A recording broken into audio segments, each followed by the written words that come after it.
অশোক, কখন এলে তুমি? অশোক, অনেক আগে। কি হয়েছে তোমার?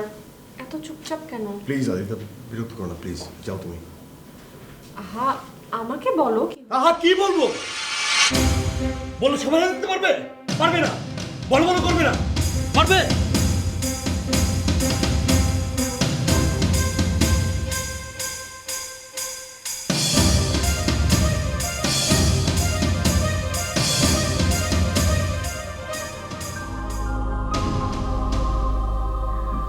Sorry, I am sorry. Adita, তুমি তো জানো যে আমি একটা ক্রিটিক্যাল মোমেন্ট আছি আদি থেকে। আমি আসলেই জানতাম না যে, আমি সত্যি জানতাম না যে সংসার জিনিসটা এত বিপন্ন।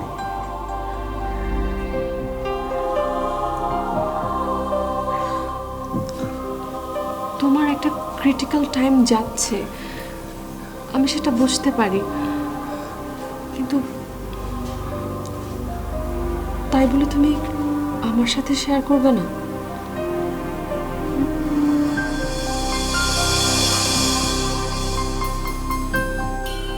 মা,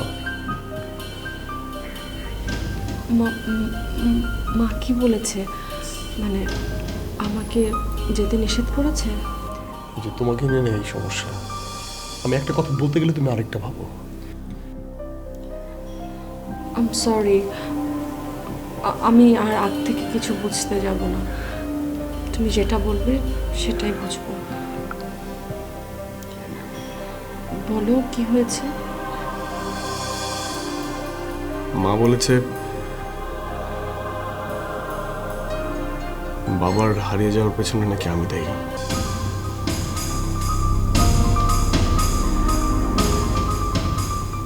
নির্মম হলেও কথাটা সত্যি। তুমি বাবাকে ওভাবে কঠিন কথাগুলো না বললেও পারতে। না, সত্যি না। যে মানুষটা তোমাকে, আমার ওয়াইফকে অ্যাকসেপ্ট করে না, তাকে আমি এই ধরনের কথা বলতে পারি।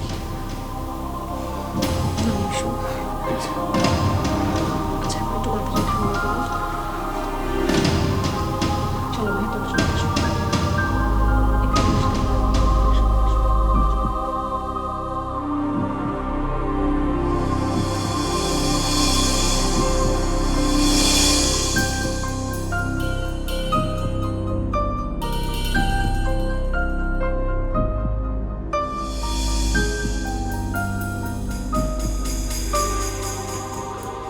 শিবা, 1 ঘন্টা ধরে চুপচাপ বসে আছো, কি বলবে বলো? আমার স্যার কিছু বলার নেই। বিপুল বলছিল তুমি নাকি ঠিকমতো পড়াশোনা করছো না, থিসিসের কাজও করছো না। স্যার, বিপুল ঠিকই বলেছে। পড়াশোনা, থিসিস এসব করে আর কি হবে?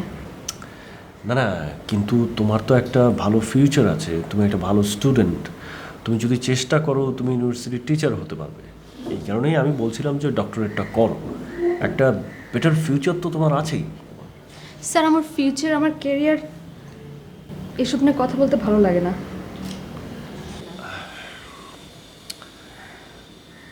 আচ্ছা, তোমার কি হাজব্যান্ডের সাথে ঝগড়া হয়েছে? আচ্ছা, ওর ফোন নাম্বারটা দাও তো, আমি ফোন করি ওকে। স্যার, আপনাকে বললে আমি জানি বিশ্বাস করবেন না। তোর ফোন নাম্বার আমার কাছে নেই। তোমার হাজব্যান্ডের ফোন নাম্বার নেই তোমার কাছে? নেই স্যার। সে নিশ্চয়ই অনেক খারাপ লোক। সীমা, সীমা প্লিজ কান্নাকাটি করো না, এখানে কেউ চলে আসলে কি ভাববে? সীমা, সীমা দেখো, এই ক্যাম্পাসে আমার একটা সম্মান আছে। হ্যাঁ, পাথরের সম্মান।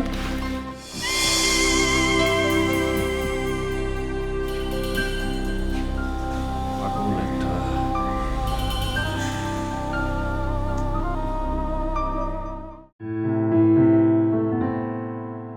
দিন শুরু ব্যস্ত সব মানুষ নগরে, স্বপ্ন সেচে চলে দু চোখ জুড়ে। মহারথী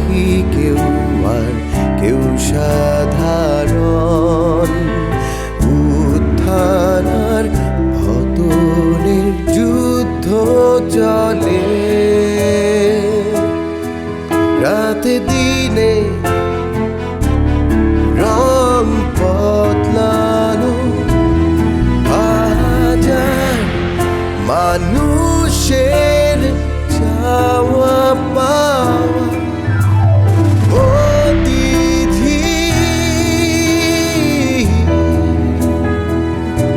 কমার্শিয়াল এরিয়া অতিথি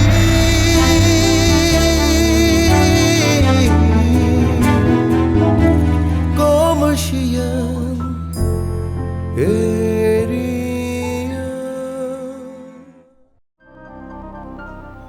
নূপুর, তুমি কিন্তু ফেল করছো। আমি আপনার কথা ঠিক বুঝলাম না। তোমাকে এখানে কেন রাখা হয়েছে এর মধ্যে তুমি ভুলে গেলে? তোমাকে বলা হয়েছিল সোহেলকে তোমার হাতের মুঠে রাখবার, সেটা তুমি পারছো না। এত সুযোগ সুবিধা দেওয়ার পরও তুমি একটা সামান্য কাজ ফেল করছো। আমাকে আর কি করতে হবে বলুন? আবার সেই পুরনো কথা। আমি তোমাকে বলেছিলাম সোহেল একটা সোনার হাঁস, ও সোনার ডিম দেয়। ওকে হাতের মুঠে রাখতে পারলে জীবনকে চেঞ্জ করা যাবে, সেটা তুমি পারছো না। আমি তো এই অফিসের জন্য ওনার কাছ থেকে 10 লাখ টাকা এনে দিয়েছি। মাত্র 10 লাখ টাকা তোমার কাজ শেষ মনে করেছো? সোহেলের কাছ থেকে আমাকে কমপক্ষে কয়েকশো কোটি টাকা আদায় করে দিতে হবে, নইলে নইলে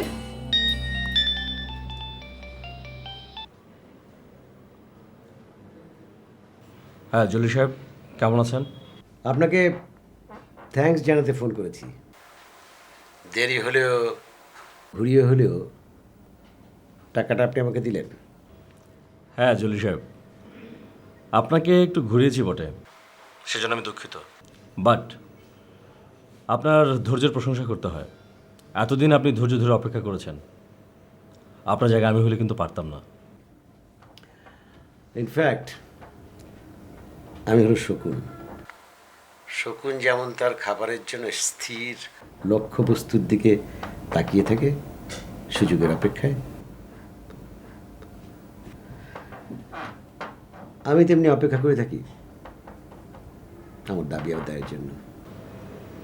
মাই গড, আপনি দেখছি ভয়ানক লোক। জি, দেরি হলেও আপনি আমাকে বুঝতে পেরেছেন, সেই জন্য আপনাকে ধন্যবাদ। তবে I want to tell you something. আমার এই টাকাটা আদায় করার জন্য আপনার মৃত্যুর দিন পর্যন্ত আমি অপেক্ষা করতাম। বলছেন কি আপনি? ইনফ্যাক্ট আপনার মৃত্যুর পর প্রয়োজনে আপনার কবরের কাছে গিয়ে কবরের কাছ থেকে আমার পাওনা আদায় করতে হবে। এনিওয়ে, বলুন আপনার জন্য কি করতে পারি? নতুন একটা ব্যাপার নিয়ে আপনার সাথে বসতে হবে। কালকে কি আমরা একটু বসতে পারি রেডিসনে? ব্যাপারটা যখন ব্যবসার, তাহলে আমার আসতে আপত্তি নেই কোনো।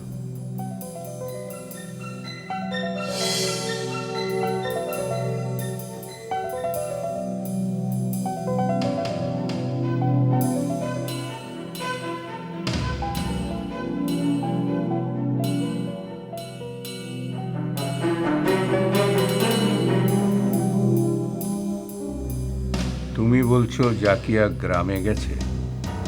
মামা, আমার মনে হয়েছে তাই বলেছি।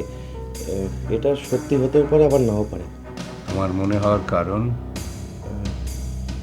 মামা, আপনার মনে আছে যেদিন আপনি আমাকে প্রথম বাড়িতে নিয়ে যান এবং জাকিয়ার সাথে পরিচয় করে দিয়েছিলেন?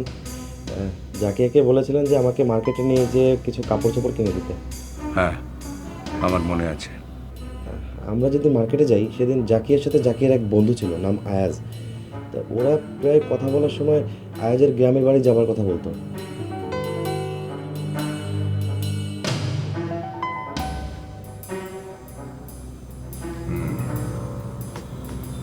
তোমার কথায় যুক্তি আছে। তার মানে তোমার মনে হচ্ছে আয়াজের সাথে জাকিয়া তার গ্রামের বাড়িতে গেছে। এটা আমার অনুমান। এটা সত্যি হতেও পারে, আবার নাও পারে। আয়াজের কোনো ঠিকানা বা টেলিফোন নাম্বার তোমার জানা আছে? জি না, জাকিয়ার আরেকটা বন্ধু আছে, ওর নাম হচ্ছে আরমান। আরমানের সাথে আমার আয়াজের যোগাযোগ ছিল, আরমানের কাছে পাওয়া যেতে পারে বাবা। আরমানের অফিস আমি চিনি। যত তাড়াতাড়ি সম্ভব আরমানের ঠিকানাটা আমাকে জানাবে, জি রাইট? জি।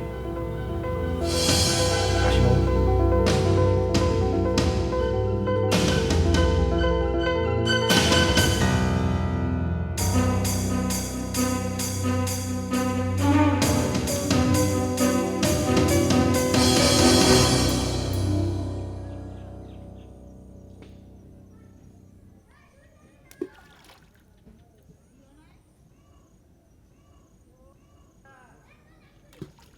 জাকিয়া, আমার মনে হচ্ছে আমি একটা বিপদে পড়ব। তুই ইমিডিয়েট ঢাকায় যোগাযোগ কর, প্লিজ তোর সেলফোনটা অন কর।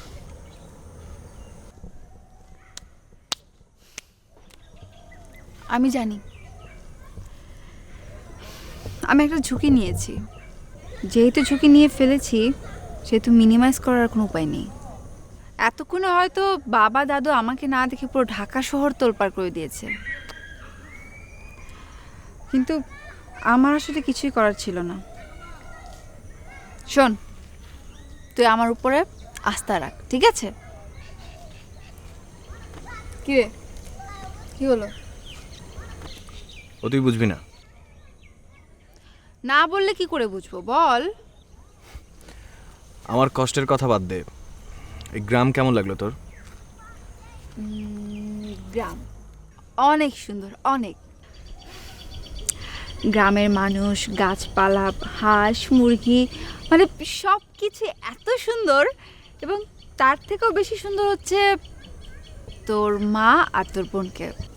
অনেক সুইট তারা, মানে আমার এত ভালো লেগেছে। আর কিছু ভালো লাগেনি? আয়াজ, তুই আমার মুখ থেকে কি শুনতে চাচ্ছিস তা কিন্তু আমি খুব ভালো করে জানি, কিন্তু আমার পক্ষে সেই কথাটা বলা সম্ভব না।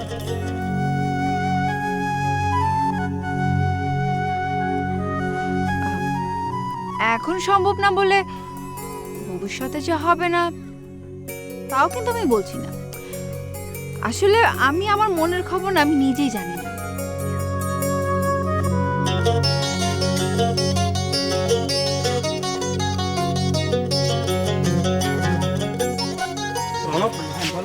সীমার খবর কি রে? আধুর, ওর খবর কে রাখে? ও হচ্ছে কামরাঘাটের ঢেকি, এক ধান মানা ছাড়া আর কোনো কাজই জানে না। তুই হাসছিস কেন? না, হাসি তোর কাণ্ড কারখানা দেখে। আমার কাণ্ড কারখানা দেখে? হ্যাঁ, তুই আগে সীমার খবর নৌকে রাখায় রাখবি, আর এখন রাখছি না। ব্যাপারটা কি রে? আচ্ছা রনক, তোকে একটা প্রশ্ন করি। কর একটাই তো। তুই আমার সীমার ব্যাপার নিয়ে এত মাথা ঘামাস কেন? তোরা সীমার ব্যাপার নিয়ে? হ্যাঁ। এটা কী ধরনের কোশ্চেন করলি? তোরা দুজন আমার ক্লোজ ফ্রেন্ড, তো তোদের ব্যাপার নিয়ে মাথা ঘামাই, আর যেহেতু মাথা যায় তো ঘামাবই। শোন, আজকের পর থেকে তুই আমাকে সীমাকে নিয়ে একদম মাথা ঘামাবি না। যদি ঘামাস এই তোর নাক আমি ভেঙে দিব বললাম। তোর ডান ঠ্যাং ভাঙা বাদ ধর। আগে পারলে ধরে দিস। ওকে, তো ফোন বাজে। Thank you. Sir phone. আসসালামু আলাইকুম স্যার। হ্যাঁ বিপুল, কোথায় তুমি? এই তো স্যার, বাসার কাছাকাছি স্যার। আর রনক? স্যার আমার পাশে স্যার। আচ্ছা, গুড। এক কাজ করো, কালকে দুপুরে দুজন একসাথে আমার বাসায় চলে এসো। জি স্যার, জি স্যার, অবশ্যই স্যার। স্যার কাল দুপুরে তার ভাই যেতে বলছেন। আচ্ছা ওকে, চল। আচ্ছা শোন, কালকে তো সাহেব বাসায় যাবো, চল এখন যাওয়ার আগে একটু হালকা চাটা খেয়ে নিই। চল ভাই, সরি।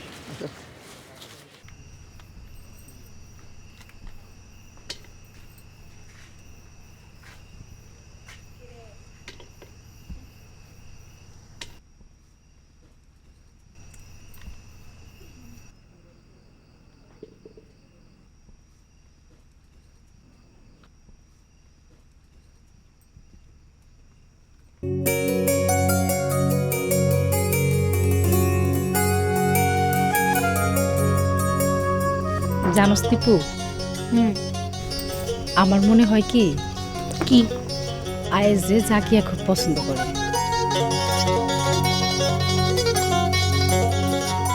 তুমি কোন পছন্দের কথা বলছো মা? কিরকম পছন্দ করে এটা মনে তুই বুঝোস না না? মা, জাকি আপার সঙ্গে আমি কথাবার্তা বলে আমার মনে হচ্ছে ও খুব চালাক। তোরে কইছে আমার কিন্তু মায়েরারে খুব সহজ সরল মনে হয়। মা, আমার কেন জানি মনে হচ্ছে তোমার ছেলে আয়াত সাহেবকে সে নাকে দড়ি দিয়ে ঘুরাচ্ছে। তুই না? আর আমার ভাই হাবা গোবা কেন যে তার পিছে পিছে ঘুরছে বুঝতে পারছি না। তুই যাই কস, আমার কিন্তু মায়েরারে খুবই পছন্দ হয়েছে। ভালো, পছন্দ হলো।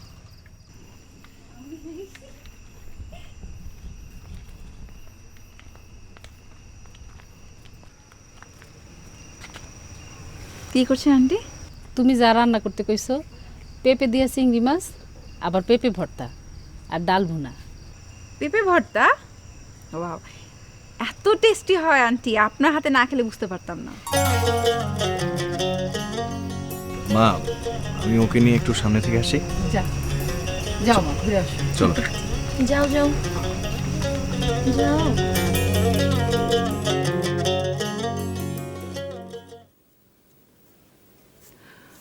কি করছিস? এই যে মা, একটু টিভি দেখছিলাম। আচ্ছা শোন, অশোককে দেখলাম সকালে বেশ মুখ ভার করে বাসা থেকে বেরিয়ে যেতে। আজকাল তো আমাদের বাসায় বেশিক্ষণ থাকেও না। কি হচ্ছে রে? ওর মনটা একটু খারাপ মা। মন খারাপ সেটা তো বুঝতে পারছি, তোর কাছে জানতে চাইছি কারণটা কি। ওর বাবার জন্যই ওর মনটা খারাপ। ও, এখনো কোনো খোঁজ পাওয়া যায়নি না? না, আর এদিকে অশোকের মা অশোকের বাবা হারিয়ে যাওয়ার জন্য দায়ী করছে অশোককে।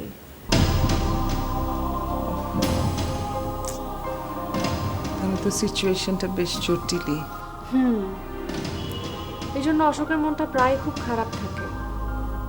ও কোর্টে লও প্র্যাকটিস করতে পারছে না। আচ্ছা, কি অদ্ভুত একটা ব্যাপার, এরকম একটা অ্যাডাল্ট লোক হঠাৎ কোথাও। অশোক ভাবছে ওর বাবা সম্ভবত ইন্ডিয়া গেছে। ইন্ডিয়া? ইন্ডিয়াতে কেন? ইন্ডিয়াতে অশোকদের অনেক আত্মীয় থাকে।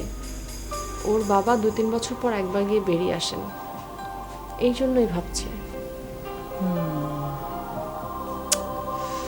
সেটা হতে পারে।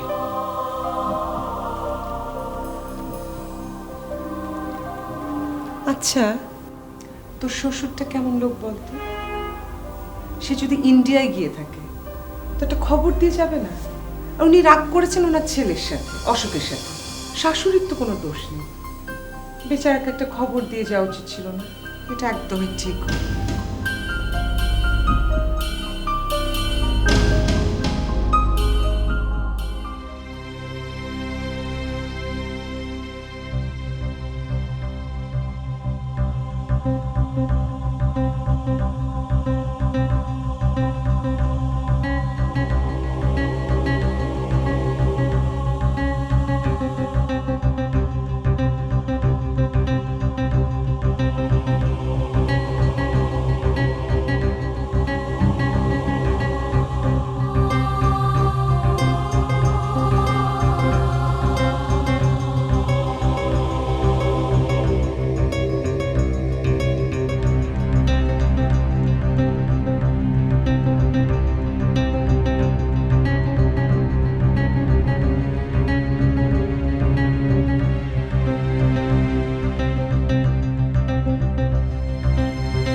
রাতে দিনে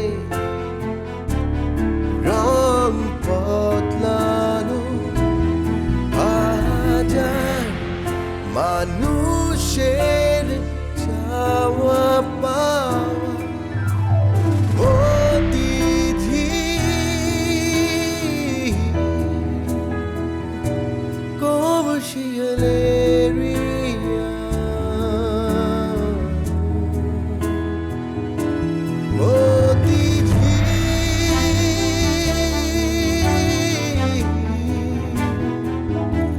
commercial.